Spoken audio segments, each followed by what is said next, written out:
Good morning, everyone. I hope your February is ending well. I've received your literacy narratives I've received the majority of them. So if you haven't submitted it yet, do that immediately. It was due on Thursday, and so you will be receiving points off if it's late, but it's much better to turn it in and get feedback because if you don't, you won't have anything to turn in with the portfolio. And if you open up the syllabus and go to the portfolio section, you'll notice that you have to have an early draft with feedback in order to even be eligible to submit a portfolio for review. So please turn that in. I'll have feedback returned within 2 weeks of when you've submitted. So you'll receive those sometime the week before spring break. And now that you've had a chance working with submitting, uploading documents to Sakai, and giving each other feedback in the peer review, I wanted to mention file management. We're a web class, so you don't necessarily have hard copies if you're doing everything electronically. That means it's incredibly important to save everything either in Google Drive if you like to work in Google Drive or in a folder for the class. And you should name your drafts, draft 1, draft 2, draft 3. Maybe you even have other names for it, like you've coded like draft 1 incorporating some feedback from peer review, not yet finished. Being as explicit as possible when you're saving your drafts is going to make your life much easier when you're reviewing the work you've done and putting together your portfolio. So please be careful with that.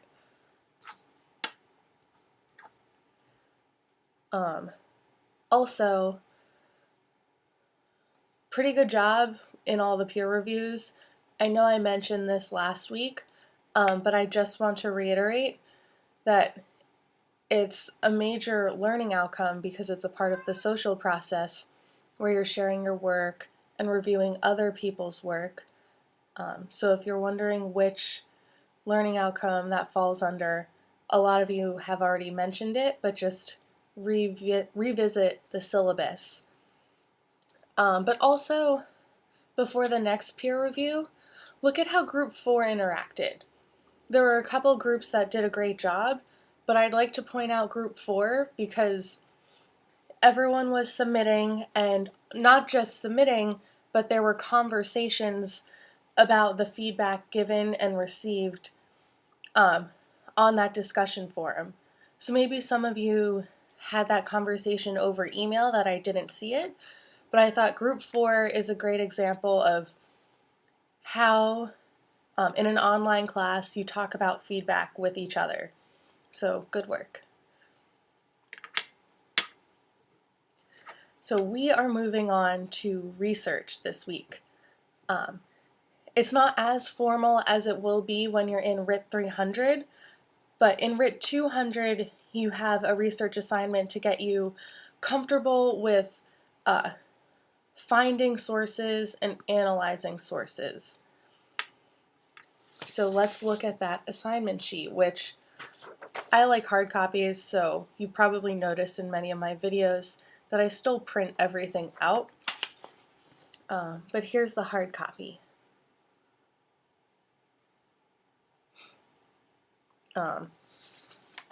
So what you're doing is a critical review. This is a little bit different from maybe some research assignments you've already done because your goal isn't to persuade your audience, but explain to your audience what you've found and what that means, how you've interpreted it. So your rhetorical situation is, in a critical review, you will provide an interpretation of sources that engage your original thesis for an audience of academic peers. So it's academic in the sense that it's for me, it's for your classmates, and it's hopefully um, mimicking the textual conventions of the field you're reading about. So even if you decide to research something in pop culture, which is great, I've had students do things like research um, different um, bodybuilding supplements, and they look at the research and how it affects uh, male self-esteem, to another end of pop culture where a student has studied feminism in electronic dance music. So this isn't it doesn't have to be within your major, like your research is in RIT 300, but it needs some sort of research focus because you have this original thesis. So you start with a research question, and then you come up with, after you've found your research, after you've read your sources, you come up with a thesis statement that starts your introduction.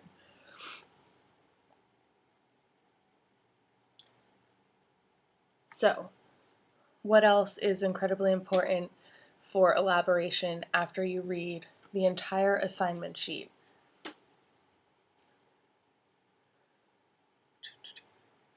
I will have uploaded links in the announcement to North Carolina State.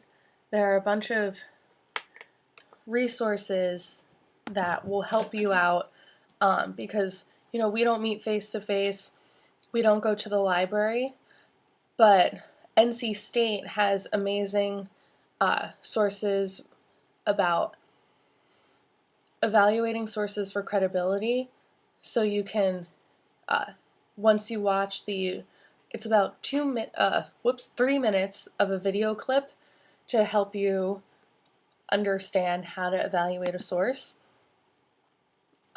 There is a 2-minute, this is where I got 2 minutes, a 2-minute video explaining citations very briefly. And then there's also a really cool link called Anatomy of a Scholarly Article.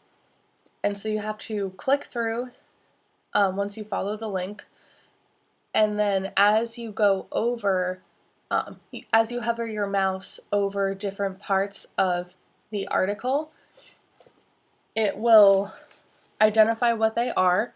So right now I've clicked through and I'm hovering over the authors, and then I click on it and it explains authors and their credentials will be provided in a scholarly article.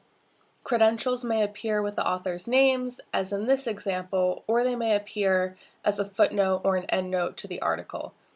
The author's credentials are provided to establish the authority of the authors and also to provide a point of contact for the research presented in the article. For this reason, authors' email addresses are usually provided in recent articles.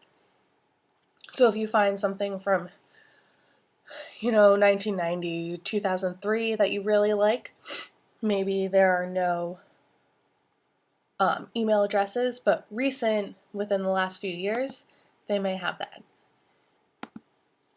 So that's, use those links to teach yourself how to navigate a scholarly article. You're also expected to read the academic writing tab in a writer's reference.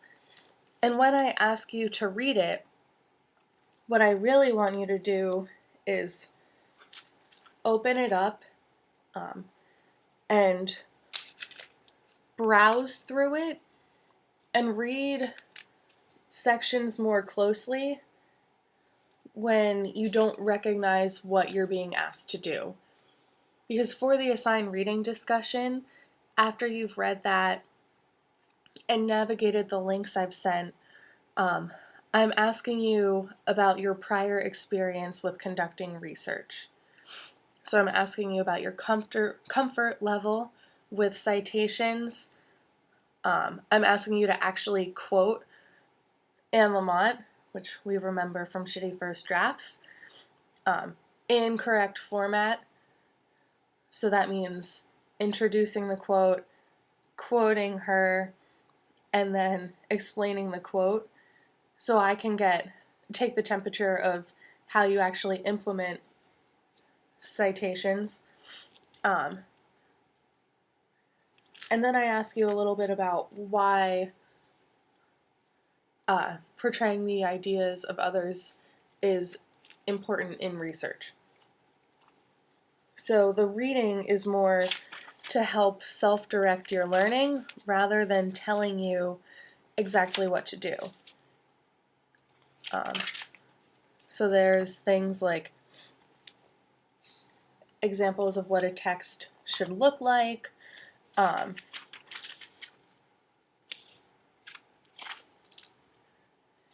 tracing cause and effect, describing the views of others and how similar or opposing viewpoints should be used in your writing.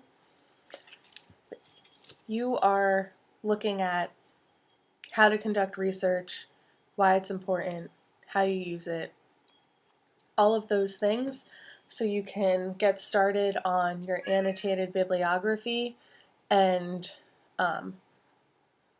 slowly start building ideas, maybe outlining or just free writing for your critical review.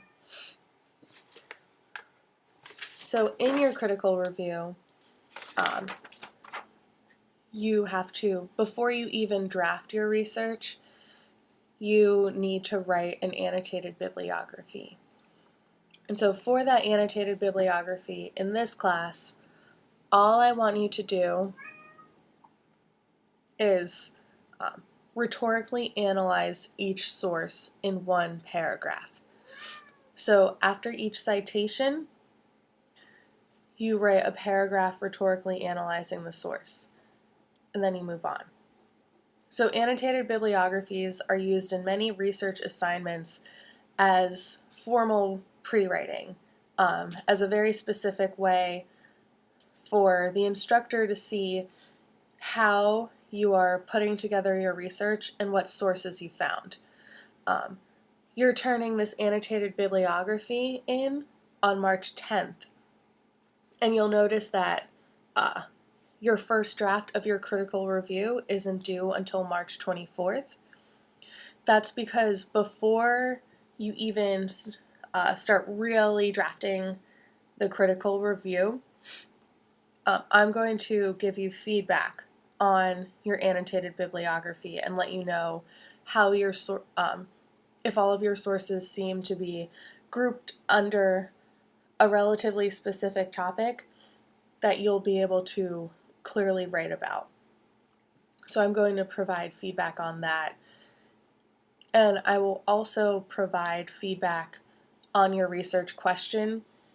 If you email me your idea for your research question by Sunday, which you can always do it sooner, but email it to me by Sunday and I'll provide suggestions. I'll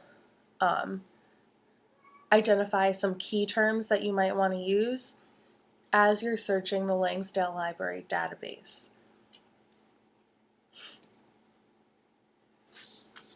So, now that we've covered that, I also want to mention some of how you're choosing a research topic. Remember the other week when you identified elements of a discourse community you participate in for homework? I'd like you to help you narrow your topic, because this is so broad, look at that discourse community and choose your research topic based on something you want to investigate.